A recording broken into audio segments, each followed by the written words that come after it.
Welcome back, everyone, to another episode of the Junior Future Podcast. I have Anthony Fasano here with me. I'm excited to have you back on the podcast. How are you doing? I'm doing great, Luis. Thanks for having me back. Yeah, I think the last time we talked may have been 3-4 years ago.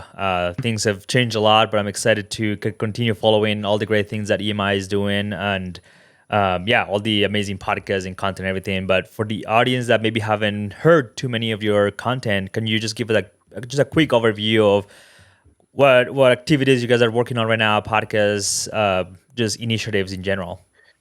Sure thing. So by background, I'm a civil engineer. I went to school for civil engineering. I have a bachelor's and a master's degree, and I do have my license. And I worked for a top E&R consulting firm out of college. And I wanted to become kind of a partner principal in the company, like I think a lot of your listeners probably do in their companies. But what I realized was that in order to do that, it wasn't just the technical skills that I needed. I needed to be able to interact with people, communicate, lead projects, bring in new business. The problem was I didn't have any training available to me on those skill sets. My company didn't offer anything. There wasn't a lot of things out there. So I decided to just take it upon myself to build those skills. I read books, I watched videos, I joined Toastmasters, I went to courses. And my career started to kind of take off. And one day my boss came up to me and said, "Hey, I love what you're doing. Do you think you could do some training internally for all of our engineers and leaders within the company?" So of course I was a little bit nervous at first because I'm just an engineer, I wasn't an instructor. But I ended up doing it. I put together a program. I went around to our offices. And basically two things happened. Number one, I loved it because I felt like engineers needed these skills to succeed, but they didn't have them. So if I could help them get them, that was a big plus. But then secondly, and probably more importantly, we started seeing some really good results internally, like better communication, better teams, better client correspondence. And so after doing it for about a year or so there, I just said, you know what, there's a huge gap and a need for this in the industry. So I left. It was about 15 years ago now. I started the Engineering Management Institute, or EMI. And our first focus was to just build free content channels for technical professionals and engineers on these skill sets. So we built up a platform. We now have 10 active podcasts. The Civil Engineering Podcast, the AEC Leadership, AEC Project Management. We have 3 YouTube channels, and 2 of them passed the FE exam and passed the PE exam. Have helped a lot of engineers get their license. These are all free videos, free content. And then we also build kind of custom leadership and project management development programs for public and private entities. So that's kind of what we've been doing lately, and really passionate still today about helping engineers become better managers and leaders. Yeah, absolutely. I think that's kind of where I want to start is kind of the project management side. I know there's been a lot of work from you and obviously EMI. That's kind of one of the big things that you guys do. And one of the things I want to talk to you about is just the aspect of a maybe younger engineer looking into getting into project management, even if it's managing their own projects. What are some of these skills that they can start working on right now to really succeed? Yeah, it's a great question. And I think the kind of the life cycle of an engineer is really, you go to school, hopefully you take your FE, right? You come out, you start working, hopefully you take your PE and you get your license. And then kind of that next step is I want to become a project manager, right? And I want to get into project management. And so I think of when you look at project management and you think about the different process groups or steps in a project, right? Initiating a project, scoping it out, doing a schedule, a lot of stakeholder interaction, a lot of public meetings, right? You can start to think about the skill sets that you're going to need beyond your technical skills. And the big one being, again, communication, right? And you have to learn how to communicate with people with different work styles, different personalities. So in our PM training programs, we start with that in the first session. We talk about work styles and understanding, hey, maybe you're analytical, but maybe someone else is more big pictured, more expressive. Right? So how are you going to communicate with them and maybe speak their language a little bit better? What if you have another client who happens to also be analytical? Then that means maybe you're going to use more data in your communication efforts. So I think to start as a technical professional, you need to be aware of your own communication styles, how you communicate, so you can start to learn how you can communicate more effectively with all of these different project stakeholders that you're going to have to get involved with. I think the other thing that you're going to want to really focus on a lot is delegation, right? You're going to have to now start delegating some of these more technical tasks to some of your technical professionals on your team if you're managing the project. And the way we like to frame this out at EMI is, as a project manager, you are the CEO of your projects, right? So you're not responsible just for the report anymore or the calculations. You're responsible for the whole project. the budget, the schedule, the invoices, the change orders, the contractor coordination, right? So you now have to start thinking a bigger picture and start to be able to step back and let go of some of your tasks and start to delegate. So I think those are some things that I would focus on: your communication skills and your ability to start understanding that you're going to have to let go of some tasks and start to think about how you might be able to delegate, because that will set you up for success as a PM. So with delegation, what are some of the challenges you've seen people have? Again, as engineers, we like things a certain way, and I know as you start getting into the delegation aspect of it and working with a variety of team members, things may not get done the way you like it. What are some of the struggles you've seen with delegation, and maybe how can an engineer, a technical professional, overcome them? Yeah, I mean, I think right now, actually, one of the most popular workshops I've been doing for companies all over the country is delegation, because it's the biggest challenge. It's the number one challenge. And the reason that it's the number one challenge is because when you start your career as an engineer, what are you doing? You're doing calculations, right? You're doing reports. You're plugging numbers into equations.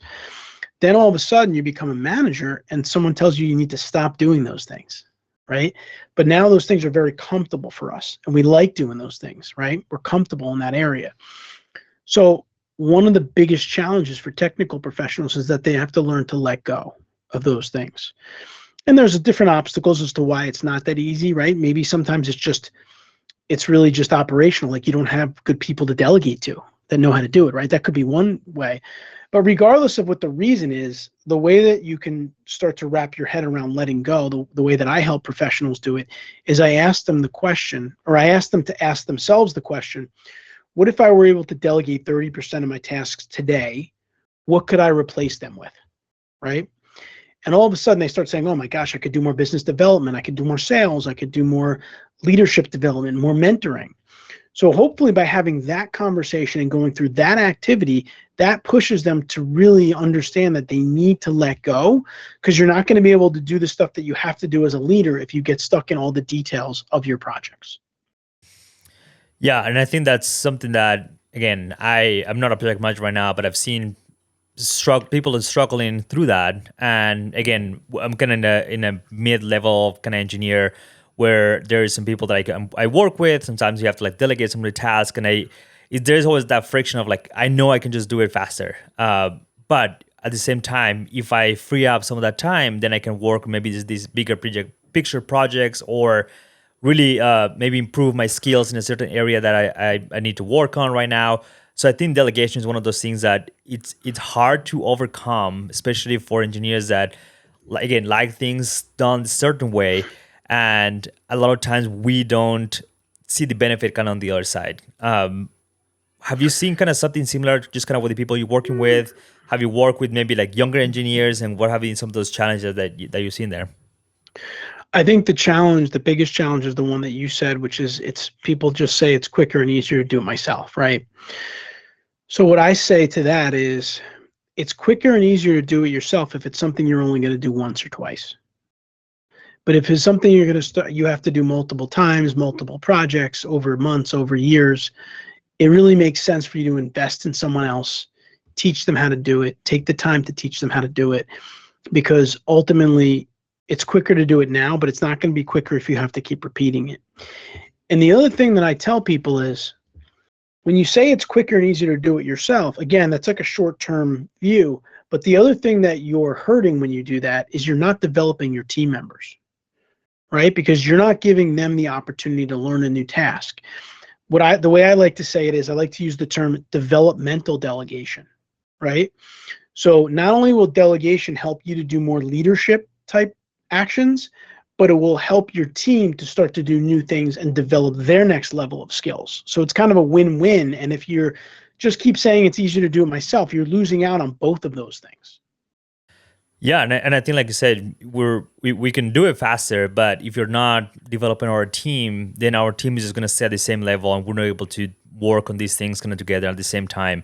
Um, what are some of your maybe like most, I wouldn't say like favorite, but just more impactful kind of project management strategies that you have been able to either develop, seen, or teach, or what are some of the feedback you've got from all the courses?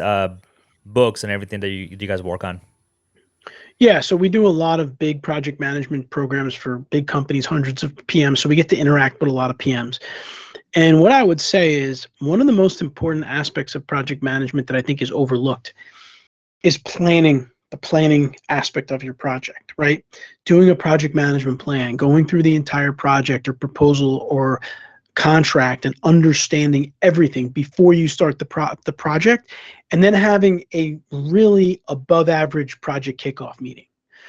To me, if you do those two things, you're setting yourself up for success from the beginning of the project, and you're going to eliminate a lot of pitfalls that tend to happen to project managers. And I don't know why, maybe it's a similar reason to what we talked about with delegation, where a lot of PMs just want to jump into the project and they don't want to take the time to create a project management plan and think through their resourcing and put together a really great kickoff meeting. I even tell people have two kickoff meetings, one internally and one with your whole team, with your subs and your client and utilities and all that stuff. To me, if you put the effort in up front on your projects are going to go a lot smoother and you're going to avoid a lot of problems. Whereas if you don't, you're kind of going to be playing catch up and you're going to be dealing with problems along the way that you could have avoided by doing really great project planning. What are some of the kind of planning strategies that you kind of seen succeed the most, just in terms of a kind of methodology to kind of work through a project schedule, or work through just maybe like that conflict resolution early on in the project and kind of in the preliminary stages, and how that can lead to maybe a more efficient design later on? So I think if you go through a project management plan process, you're going to go through all of those things, right? You're going to start by looking at the contract and understanding the deliverables. You're going to have to figure out your team for the project and who's that going to consist of and what skills they have, right? Then you're going to have to look at your fee and break your fee up by the different phases of the project. Then you're going to have to look at your work breakdown structure and your schedule. So basically, you're kind of methodically going through the entire project and looking at your scope, schedule, and budget, which is your three most important things right up front. And then you're planning for them. And then the other important part about the planning process too is understanding how you're going to deal with changes on your project, right? Every project will have changes, right? Now, some of them will be changes maybe that were not approved. They're like scope creep changes that you're dealing with and you have to try to figure out how you're going to get paid for. Some of them will be just legitimate changes that the client comes to you and says, we need to do this extra, right? But you need to establish at the beginning of your project with the other party what the change process looks like. If we find something that's out of scope, what do you want us to do? Do you need an addendum? Do you need a contract? Do we need to have a meeting? And I think if you think through those things up front, it will save you a lot of time. And those are all things that can be done in a kickoff meeting. And if you have a good agenda, you review scope changes, you review the schedule, you review the milestones. And the other thing that I'll say is also very important when you're doing project planning is understanding not just your schedule, but the critical path on your schedule. We teach about the critical path in our training programs. And if you're not familiar with it, it's basically the longest path of planned activities on your project schedule, which basically means if any task on your critical path gets delayed, the project's going to get delayed. You're not going to hit your end milestone. And that's important. And the reason that's important is because sometimes the tasks on the critical path depend on other people, not you and not your company, right? Permitting agency. The client needs to get you information, right? So you need to make those other stakeholders aware that they're on the critical path. And if they don't hit their milestones, the project's going to get delayed. Because if they don't know that and they delay it, they're going to come back to you and they're going to blame it on the project manager.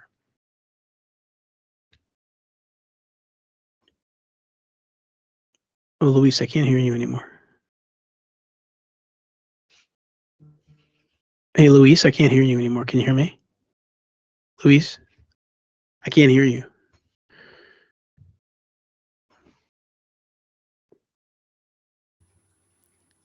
Can you hear me? Now I can, yeah. Sorry, I couldn't hear you before, yeah. Wait, now I cannot hear you. Huh. Testing.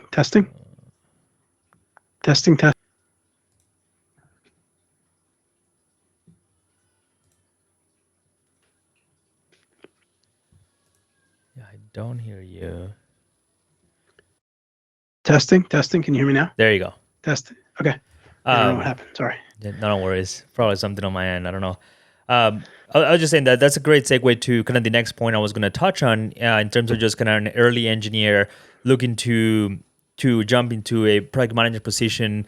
Having these difficult conversations, I think, is one of the hardest things to do when you are maybe don't have a lot of experience and obviously you don't know the answers to everything. How can how can you develop those skills kind of early on? What are some of the strategies that you can teach a young engineer looking to become a project manager on like conflict resolution, like talking to clients, making sure they understand the importance of the schedule, the budget, all of these things that it's great when they go good, but we know projects going to go wrong sometimes, and you have to have these difficult conversations.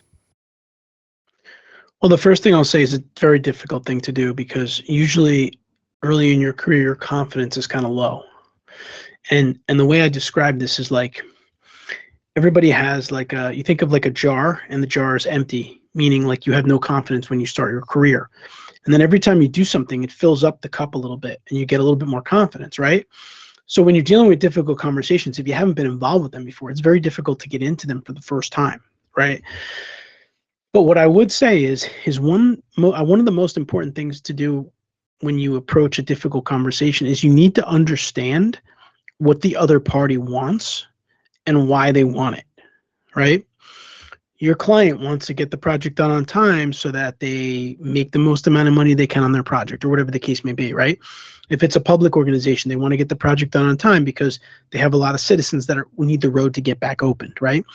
So if you understand that, then you can approach the situation understanding what you want and what you need in terms of your company and what they want and what they need, and you can try to come up with some kind of a solution that you can bring to them where you're taking into account their needs. Because if you come at it just from what you need and what you want, they really don't care about that. And it's only going to escalate the situation. The second thing that I'll say about it is an important aspect of difficult conversations is to always remain calm. Because the way I like to think about it, and I learned this in coaching school, is your volume, your actions are like a magnet. So if you start yelling at someone, they're going to yell back, right?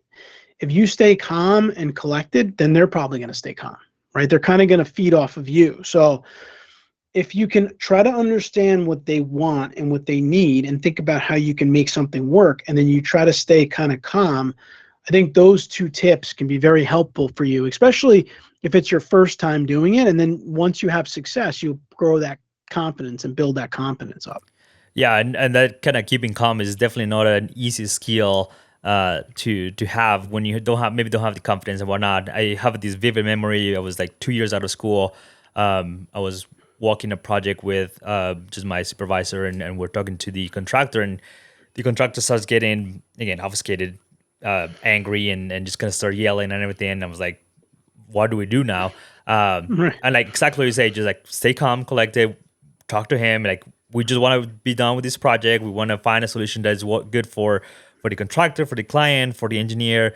And slowly you can see his demeanor just kind of starting to come down a little bit, and able to have that conversation. So while difficult, I think that's a great tip just to, again, those difficult conversations, when you approach those conversations knowing that the other person has something they want to accomplish, either be depending on the client, the contractor, engineer, whatever it is, you are able to communicate more effectively.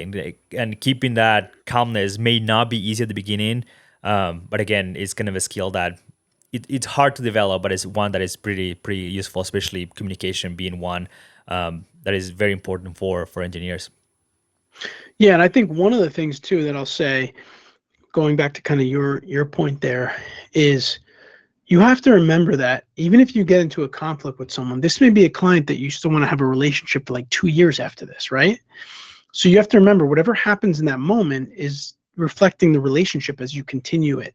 So an example that I can give you is that if you go to a restaurant, and let's say you love it and you go there all the time, and they bring your food out one day and it's cold, if you say something to them like, this is terrible, it's cold, heat it up, like this person, you still have to eat there, you probably want to come back, right? But if you say, hey, you know what, this tastes great, it's a little bit cold, would you mind if they warmed it up a little bit? Oh yeah, no problem, they warm it up, right? So like my point is that it's easy to want to get angry at someone and be like, hey, I'm going to really impose my will on this person, but then you have to understand you still have to probably have a relationship with that person afterwards, right? So you also have to think about the long game when it comes to conflict resolution and try to approach the situation in a way where it's not going to be your last interaction with that person.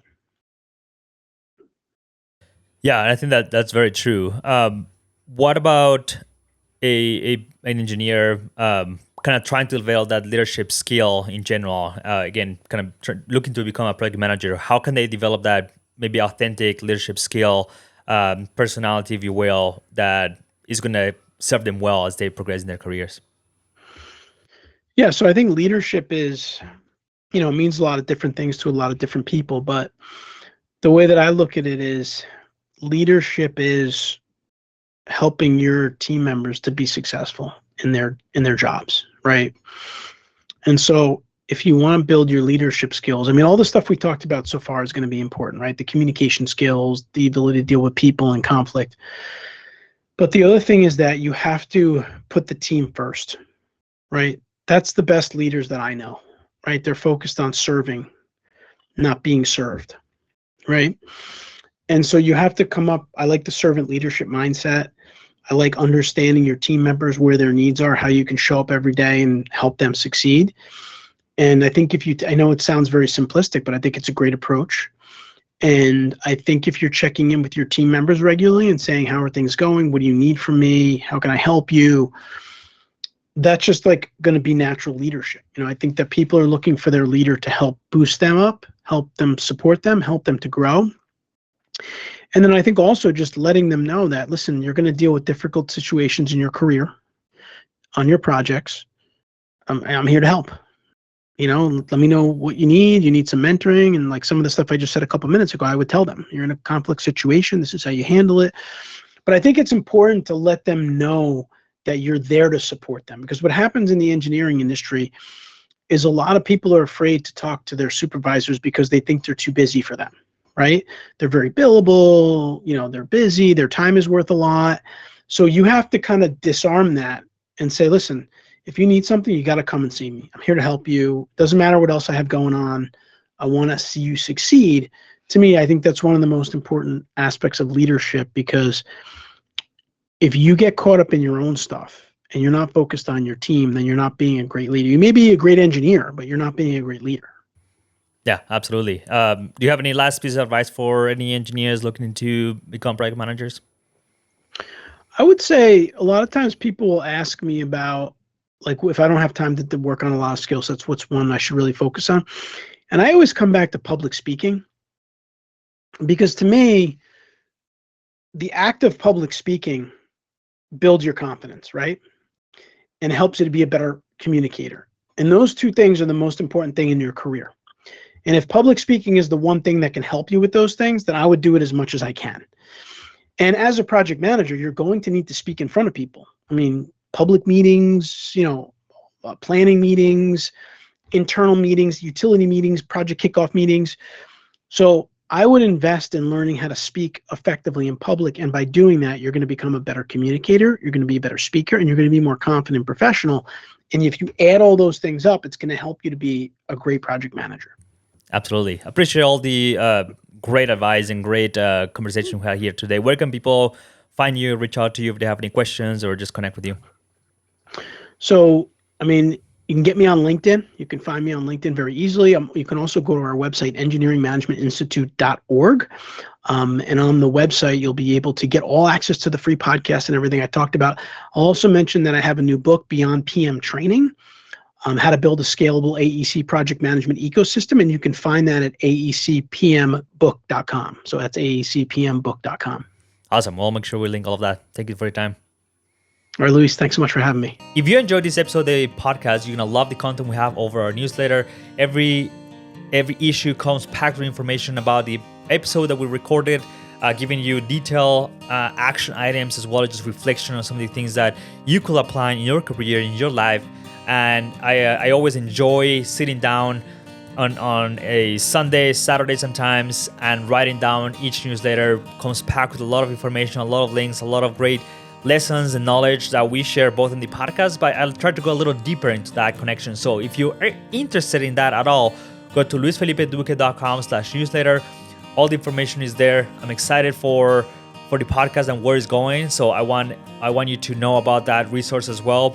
Nicola and I put a lot of effort in the podcast and we're enjoying the conversations. And as well, if you have any questions, comments, suggestions, go to the link in the description below or luisfelipeduque.com/contact and let's connect. We're happy to provide you with all the information you need and always excited to have that conversation as well. Thank you, Jack Winters, for the music. And as always, let's continue engineering our future.